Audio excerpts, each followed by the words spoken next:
আওয়ামী লীগ যে দোষে সর্বহারা হয়েছে, সরকার পতনের পর বিএনপি কিন্তু ওই দোষী করছে। জামাতরা কিন্তু বেবি ট্যাক্সি স্ট্যান্ড দখল করে নাই, বাজার দখল করে চান্দা উঠায় নাই, এটা কিন্তু বিএনপি করছে। আগে আওয়ামী লীগ যেখান থেকে চান্দা নিত, বিএনপি এখন সেখান থেকে চান্দা নেয়, হয়তো চান্দার রেট বাড়াইয়া দিছে। সব ফরেস্টারের কাছ থেকেও যেটুকু নেওয়ার নেয়, থানার থেকেও যে ভাগ নেওয়ার নেয়, যেখানে যেন ভাগ পাওয়া যায় সব ভাগ নেয়। এটা কিন্তু জামাত নেয় নেই। তাই যে কেউ যদি মনে করেন স্বাধীনতাকে মুছে ফেলবেন, বঙ্গবন্ধুকে মুছে ফেলবেন, কাদের স্মৃতিকে মুছে ফেলবেন, তিনি আহাম্মকে স্বর্গে বাস করেন। স্বাধীনতা থাকলে আমরা থাকব।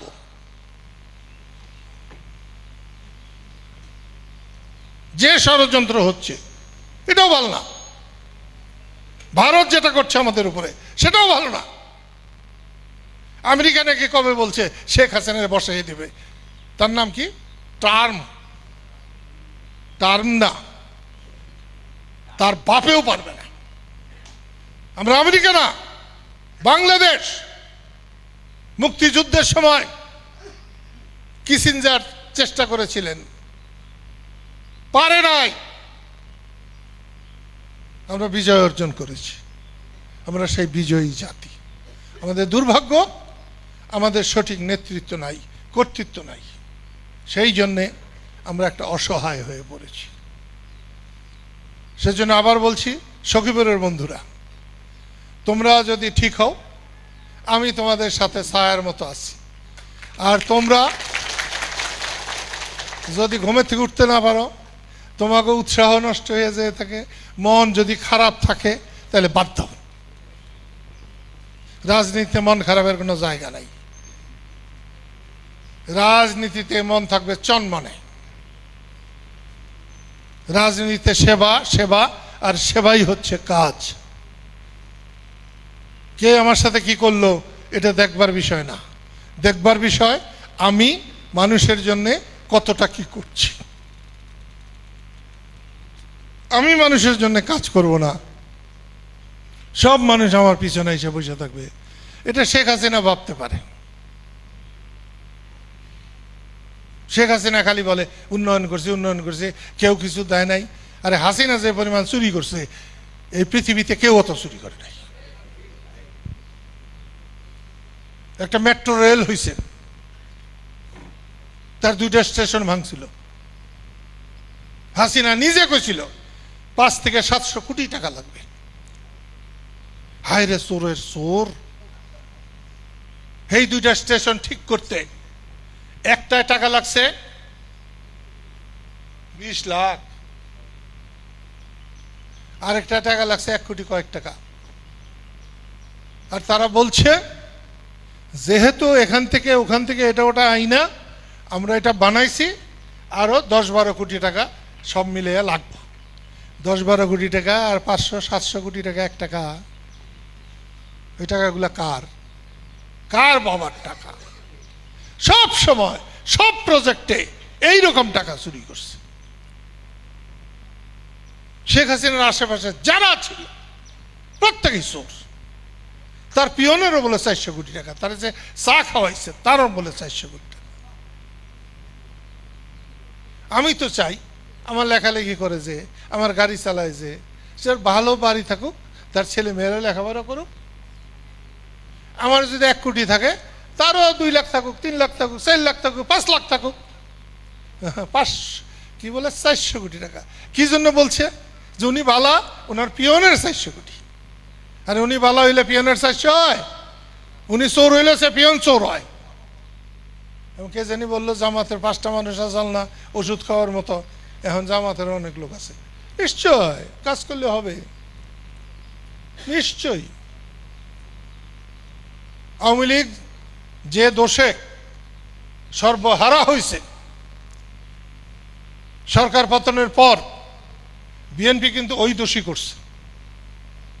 জামাতরা কিন্তু বেবি ট্যাক্সি স্ট্যান্ড দখল করে নাই, বাজার দখল করে চান্দা উঠায় নাই। এটা কিন্তু বিএনপি করছে। আগে আওয়ামী লীগ যেখান থেকে চান্দা নিত, বিএনপি এখন সেখান থেকে চান্দা নেয়, হয়তো চান্দার রেট বাড়াইয়া দিছে। সব ফরেস্টারের কাছ থেকেও যেটুকু নেওয়ার নেয়, থানার থেকেও যে ভাগ নেওয়ার নেয়, যেখানে যেন ভাগ পাওয়া যায় সব ভাগ নেয়। এটা কিন্তু জামাত নেয় নেই। সব কলেজ স্কুলের সভাপতি বিএনপি। এই গামছার দল তো সখীপুরের দল, গামছার দল তো টাঙ্গাইলের দল। কই এতগুলো মানুষ? মুক্তিযুদ্ধে আমি যখন একেবারে পিছনে পড়ে গেছিলাম, তখন তো আমার সাথে মাত্র একটা মানুষ আছিল। তাই মানুষের মতো মানুষ একটা, দুইটা, তিনটা, চারটা, পাঁচটা থাকলেই যথেষ্ট। বঙ্গবন্ধু মারা যাওয়ার পরে মাত্র 7 জন মানুষ নিয়ে শুরু করছিলাম। এই যে আবদুল্লাহ বই রয়েছে, আবদুল্লাহ ছিল না তখন। আবদুল্লাহ তার 10-12 দিন পরে খবর পেয়ে গেছে, তামাইটার আবদুল্লাহ। সব সময় অতি অল্প মানুষ নিয়ে শুরু করছি, হাজার হাজার মানুষ হয়েছে। দেশে ফিরছিলাম, যতটি মানুষ ঢাকা বিমানবন্দরে হয়েছিল, ওর অর্ধেকটি মানুষ আর জীবনে কোনোদিন হবো না।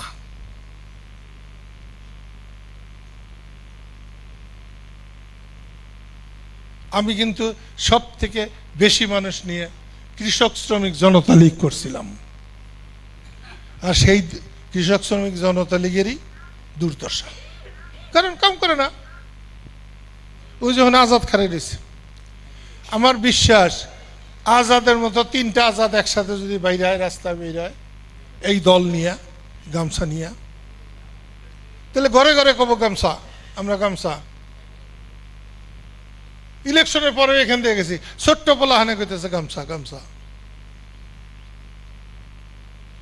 আমাদের কোনো লোক বুঝে চলার চেষ্টা করে না, এই জন্যে অসুবিধা।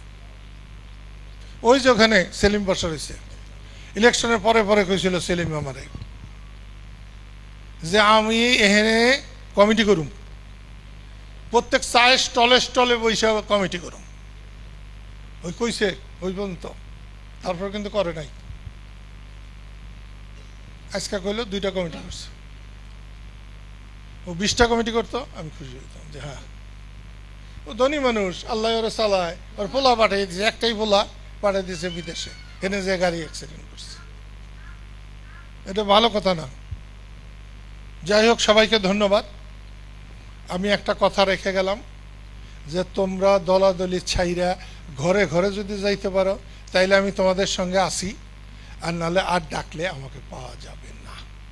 আমি একদিন আইসা ওইখানে 3 রাস্তার মোড়ে খাড়াইয়া আমি বইলা যাবো যে আমি এই সখীপুরের রাজনীতির থেকে নিজেরা সরাইলাম। আমাদের বসির জুবান দলন না, বসিরের মা মারা গেছে কালকে। হঠাৎই আমাকে ফোন করছিল, প্রথম হায়দার করছে, তারপরে ইশারা। এ জগতে আল্লাহ তাআলা জীবন দেন, জীবন দেন। পৃথিবীতে সবচেয়ে সত্য হলো জন্মের পরে মৃত্যু। সবাইকে আমি অনুরোধ করব বসিরের মায়ের আত্মার শান্তি কামনা করতে। ওদিকে আমার একটা পাগল ছিল করিম মাস্টার, কয়েকদিন আগে করিম মাস্টার মারা গেছে। কতভাবে দেখা হয়েছে, কতবার এসেছে সেই মুক্তিযুদ্ধ থেকে। তো সেই জন্যে তাদের সবার আত্মার শান্তি কামনা করে আমি তোমাদের এখান থেকে সরব। তোমরা আলোচনা করো, আলোচনা শেষ হলে আমি আসব, তোমাদের কথা শুনে আমি চলে যাব। যদি একত্র হয়।